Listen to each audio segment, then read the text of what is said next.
ومن الليل فتهجد به نافلة لك عسى أن يبعثك ربك مقاما محمودا وننزل من القرآن ما هو شفاء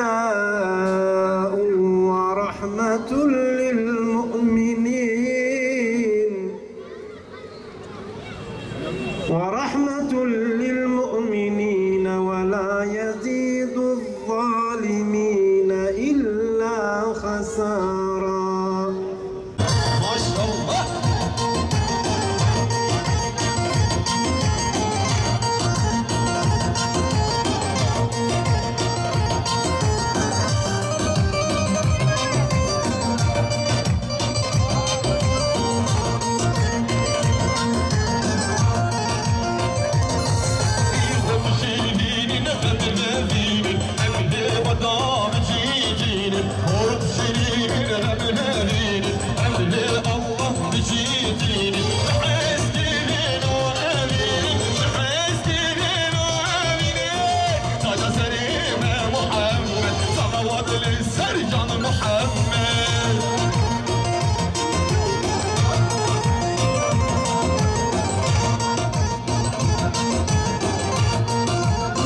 Şu orta kesimde ayaklarınızı fırlatın gençler.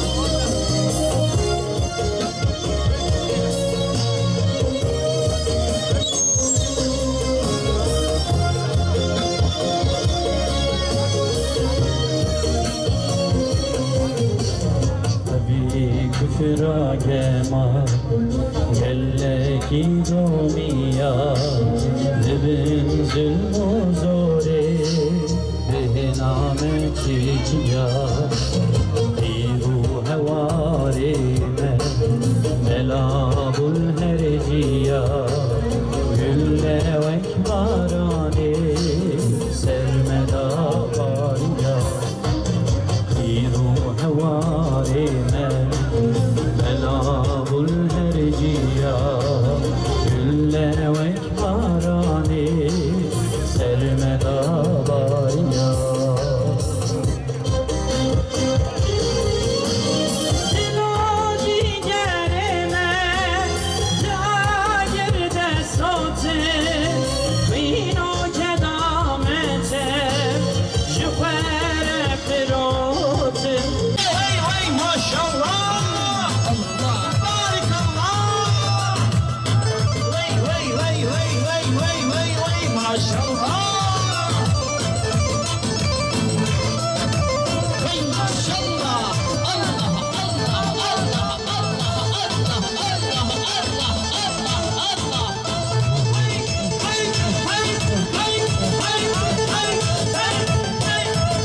Kepçe şoförü Mehmet Ateş. Kepçesinin başına lütfen kepçe biraz havaya kaldıracağım.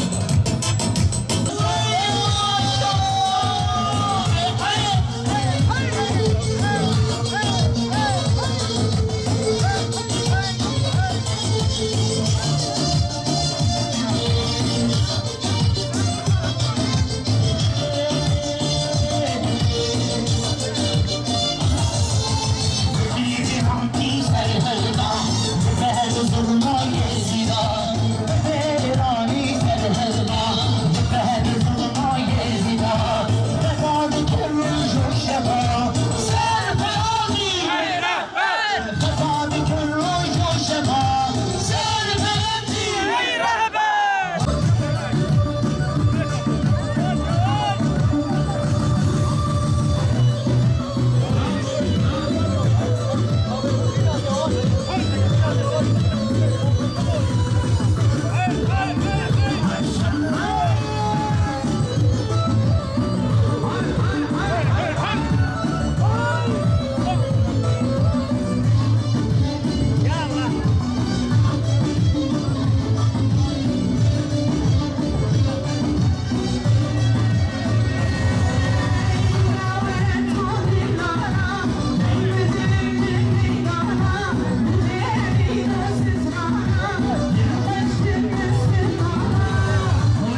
gelinimizi de tebrik ediyoruz. Allah onlardan razı olsun. Onları mes'ud etsin dünya ve ahirette.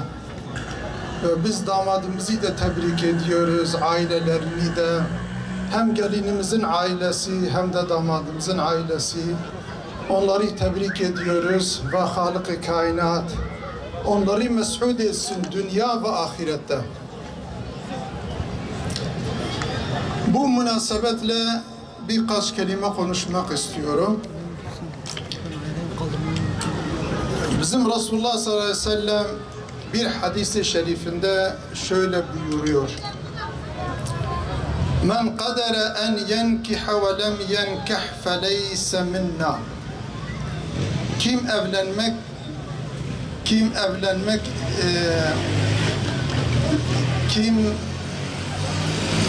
evlenmeye gücü varsa ve evlenmezse Resulullah sallallahu aleyhi ve sellem diyor o bizden değildir.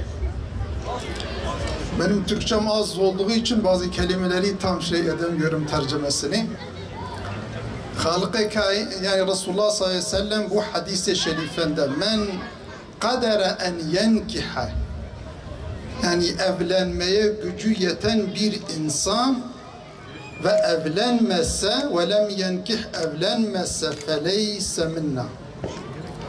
Bakın dinimizde ne kadar evlenmek önemlidir. Bu hususta çok hadis-i şerifler var ve ayetler var. Ama buna rağmen de birçok insanımız evlenmek istemiyorlar. Niye?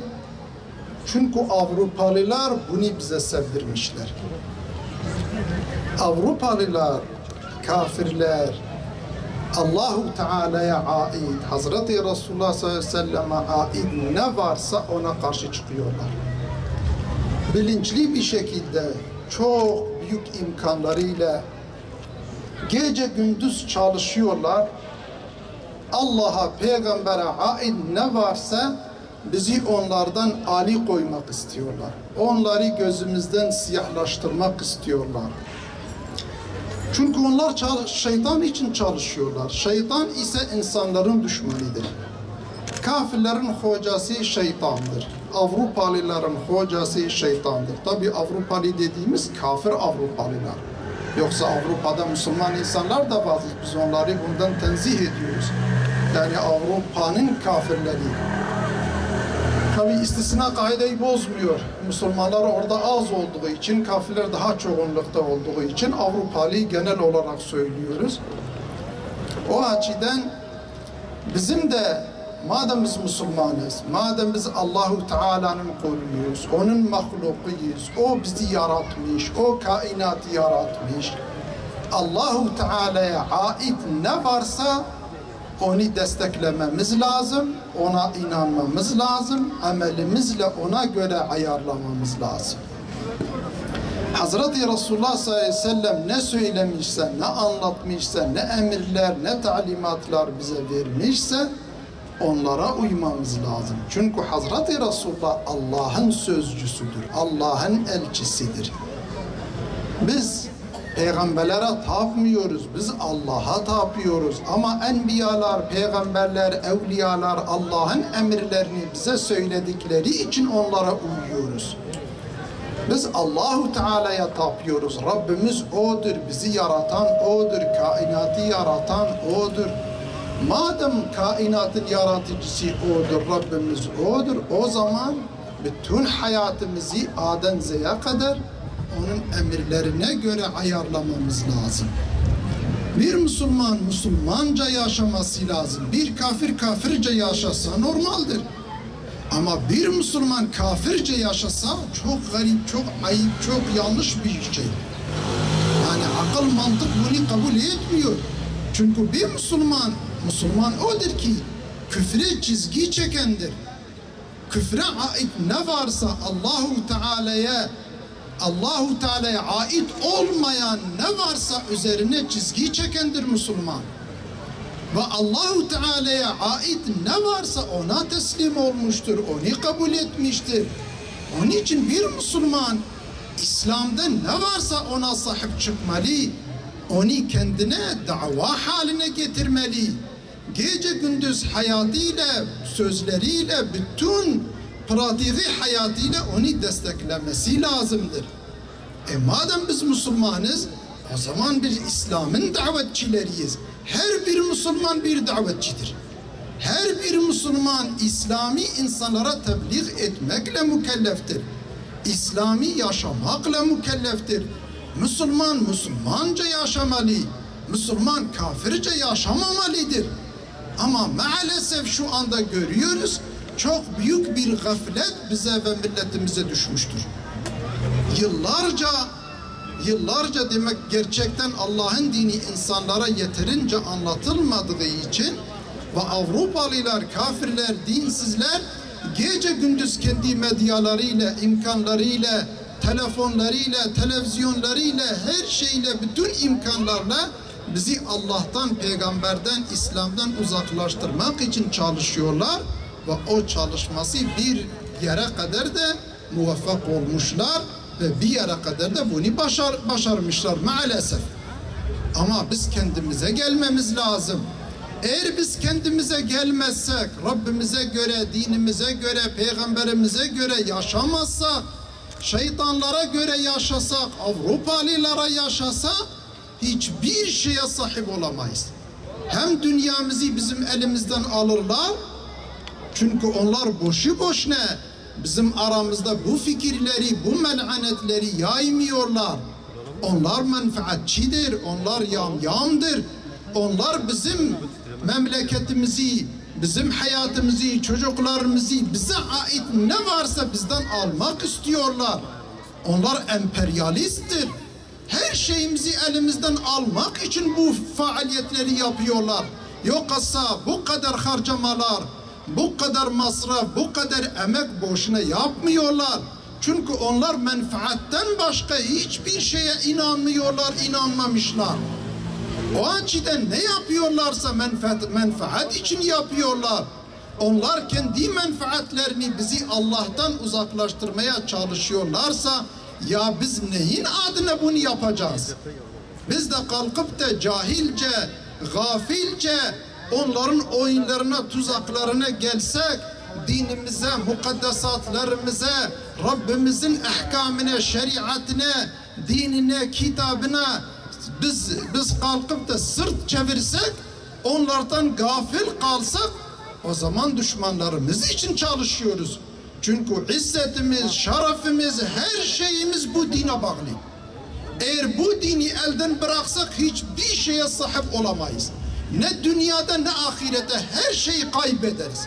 Hatta elimizdeki bir kuruş varsa onu kaybedip Avrupalılar onu bizden alırlar ve bizden almaları için gece gündüz çalışıyorlar. O açıdan biz kendimize gelmemiz lazım. Madem nikah Rabbimizin emridir, madem nikah peygamberimizin emridir, madem dinimizin bir gereğidir, o zaman her Müslüman evlenmeli. İnsan buluğa erdiği vakit, bulug 15-14 yaşında genelden insanlar bağlı oluyorlar. Buluğa eren her Müslüman evlenmek için çalışmalıdır gece gündüz. Niye? Çünkü Rabbimiz bunu istiyor. Rabbimiz hayrimizi herkesten daha fazla iyi biliyor. Eğer evlenmek aleyhimizde olsaydı Rabbil Alemin bize emretmezdi, Peygamberimiz emretmezdi. Çünkü İslam'da, dinimizde insanın aleyhinde olan, zararına olan hiçbir şey Rabbil Alemin emretmemiştir. İnsanlara zararlı olan şeyleri emretmiştir. Onun için madem Rabbimiz emrediyor, o zaman bileceğiz ki bu bizim lehimizdedir. Bak Resulullah sallallahu aleyhi ve sellem ne kadar ağır bir tabir kullanıyor. Diyor o bizden değildir. Evlenmeye imkanı olan evlenmezse o bizden değildir. Yani İslam ümmetinin bir ferdi, bir mensubi değildir. Bak ne kadar önemli bir mesele.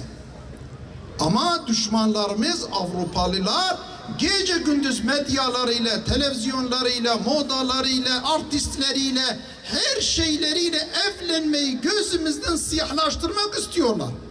Evlenmemizi istemiyorlar. Evlenenleri de çocuk yapmamaları teşvik ediyorlar. İstiyorlar ki Müslümanların sayıları azalsın, nüfusumuz çoğalmasın. Çünkü bizim düşmanlarımızdırlar. O açıdan madem onlar evlenmemizi istiyorlar, biz de onlara inaden evleneceğiz. Madem Rabbimiz evlenmemizi istiyor, madem Peygamberimiz evlenmemizi istiyor, o zaman biz de Rabbimizin emrini yerine getirerek, Peygamberimizin emrini yerine getirerek evleneceğiz. Ve o Avrupalılara inaden evleneceğiz.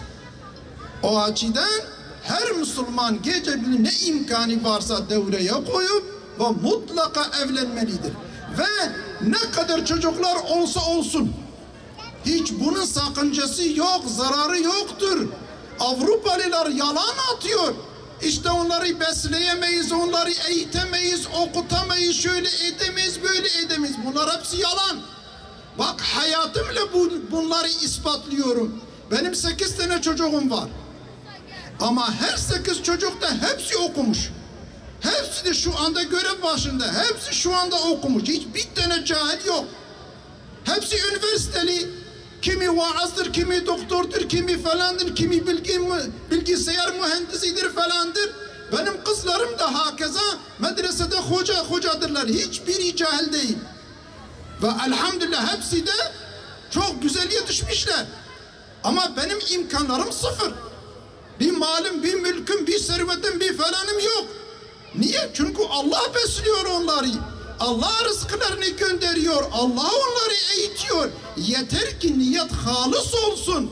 Bak 8 tane çocuğum var. Bir tane de vefat etmiş.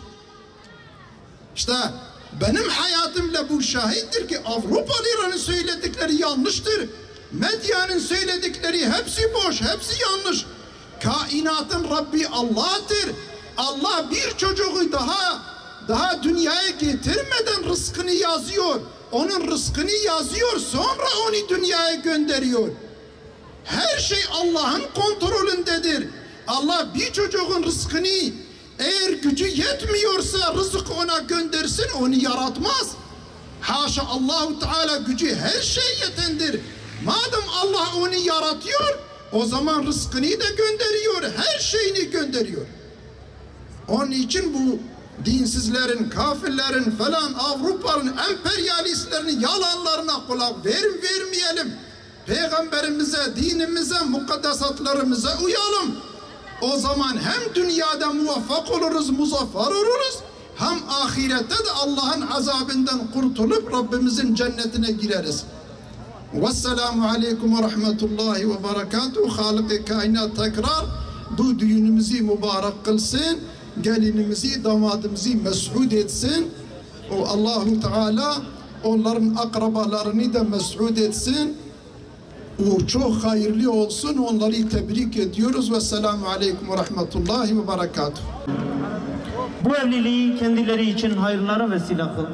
Aile ve akrabaları için hayırlara vesile kıl. Toplumumuz için hayırlara vesile kıl. Ey Allah'ım, sen Adem Aleyhisselam ile Havva validemiz arasında oluşturduğun ülfet ve muhabbeti onlar arasında da oluştur. Efendimiz Aleyhisselatu Vesselam ile Haticetül Kübra arasında oluşturduğun ülfet ve muhabbeti onlar arasında da oluştur. Hazreti Ali ile Fatıma-tü Zehra arasında oluşturduğun ülfet ve muhabbeti onlar arasında da oluştur. Ey Allah'ım, kendilerine dünya ve ahiret saadeti bahşeyle, kendilerine mutlu ve huzurlu bir yaşam bahşeyle, kendilerine helal ve bereketli bir rızık bahşeyle, kendilerine salih ve salih evlatlar bahşeyle. Amin. Velhamdülillahi Rabbil alemin. El Fatiha ma'as salat.